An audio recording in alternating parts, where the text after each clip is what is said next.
যারা শিল্পী অথবা যারা ক্যামেরার সামনে কাজ করে, ক্যামেরার সামনে কিন্তু আমরা মানে ডিফারেন্ট ধরনের লাইফ দেখি, যেটা আমি বলছিলাম শুরুতে, যে বিভিন্ন ক্যারেক্টার প্লে করতে হয় এবং দর্শকদের কাছে সেটাই মনে হয় যে এটাই বোধহয় এই অ্যাক্টরের বা অ্যাক্ট্রেসের রিয়েল বিষয়। কিন্তু তার পেছনেও একটা জীবন আছে, ব্যক্তিগত জীবন।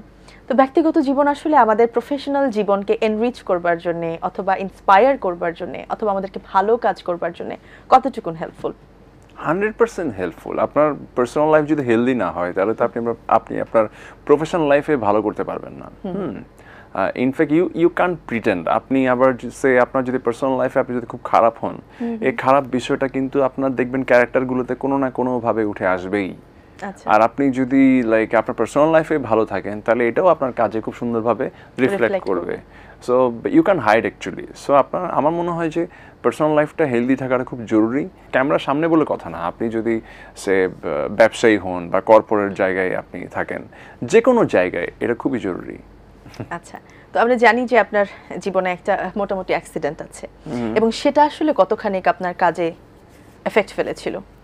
হ্যাঁ, এফেক্ট তো ফেলবেই, এটা খুবই স্বাভাবিক। ওটাই আমি তো আসলে ওই সময় তো অনেকদিন দেশের বাইরে ছিলাম, প্লাস দেশে আসার পরও অলমোস্ট 1 বছরের কাছাকাছি আমি কোনো কাজই করি নাই বলতে আসলে কোনো কাজে কনসেন্ট্রেট করতে পারছিলাম না আর কি। তো এটাতে এফেক্ট ফেলার মতো একটা বিষয় ছিল।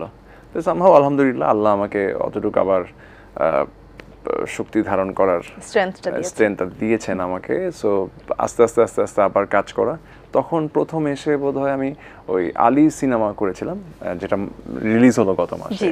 আলী ছবিটাতে আমি কাজ করি এবং আলী ওয়াজ সাচ এ ক্যারেক্টার, যে ক্যারেক্টারটা আমি লাইফে কখনো কোনো ডিরেক্টর আমাকে এই ধরনের ক্যারেক্টারে অ্যাপ্রোচ করেনি। সো এটা আমার জন্য খুবই লোভনীয় একটা ক্যারেক্টার ছিল আর কি। কিন্তু তখন আপনি মোটামুটি মেন্টালি প্রিপেয়ার ছিলেন? মেন্টালি আসলে প্রিপেয়ার ছিলাম না, বাট সামহাউ আলী সিনেমার ডিরেক্টর যিনি বিপ্লব হায়দার, উনি আমাকে আসলে কনভিন্স করেছিলেন যে না, তুমি কাজটা করলে তোমার ভালো লাগবে। তখন আমার মনে হলো যে না, অনেকদিন পর যেহেতু কাজ করবো, এই ধরনের একটা গল্পেই কাজ করি। সো গল্প ক্যারেক্টারটাতে ইনভলভ হয়ে আসলে এটাও আমাকে অনেক হেল্প করে যে স্ট্রং মানে কাজে ব্যাক করার ক্ষেত্রে। সো আমি ক্যারেক্টারটাতে অনেক বেশি কনসেন্ট্রেট করি। 3-4 মাস বোধহয় আমি খালি ওই সিনেমা এবং ক্যারেক্টারটা নিয়েছিলাম। And then এভাবে আস্তে আস্তে আবার এবং সেটার একটা এফেক্ট আমরা স্ক্রিনে দেখেছি। এবং আলী নিয়ে যেহেতু অনেক কথা আপনি বলে ফেলেছেন ইতোমধ্যে, তারপর একটু জানতে চাই যে আলীর জন্য আসলে ভালোবাসা কতটুকু পেয়েছেন?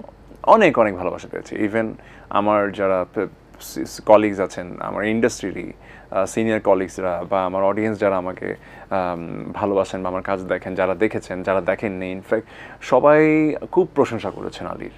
মানে আলী ক্যারেক্টারটার প্রশংসা করেছেন এবং আলী যে গল্পটা, এই গল্পটা আসলে মানে এই ধরনের গল্প আমার কাছে মনে হয় যে আমাদের সিনেমায় উঠে আসা উচিত। ভেরিয়েশন যত আমাদের সিনেমায় বাড়বে না, এটা আমার সিনেমার জন্যই তত ভালো। এবং তার থেকে আরেকটা বিষয় আমার কাছে মনে হয় যে কমপ্লেইনটা অনেকদিন পর্যন্তই ছিল অনেকের মাঝে, যে পারিবারিক ছবি আসলে আসছে না, হলে গিয়ে দেখার মতন ছবি আসছে না, বেশি কমার্শিয়াল ছবি হয়ে যাচ্ছে, সবাই কমফোর্টেবল ফিল করছে না, মানে নানান এক্সকিউজের মধ্যে এই একটা এক্সকিউজও ছিল।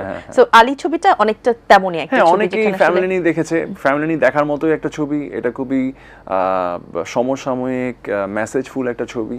আমরা সবসময় বলি না যে এই ছবিতে কোনো মেসেজ নেই বা কিছু, বাট ছবি কখনো মেসেজ দেওয়ার জন্য বানানো হয় না, ছবি বানানো হয় এন্টারটেইনমেন্টের জন্য। তারপরেও যদি এটার কোনো গল্প আপনার রিয়েল লাইফের সাথে মিলে যায় বা আমার সমসাময়িক বিষয়ের সাথে মিলে যায় এবং এটাতে এই ছবির মাধ্যমে যদি আমরা আমাদের সমাজকে ডিফারেন্ট কিছু দেখাতে পারি বা সমাজ যাতে ডিফারেন্ট একটা লেসন নিতে পারে, সেটা হবে অ্যাডভান্টেজ বা পজিটিভ একটা দিক।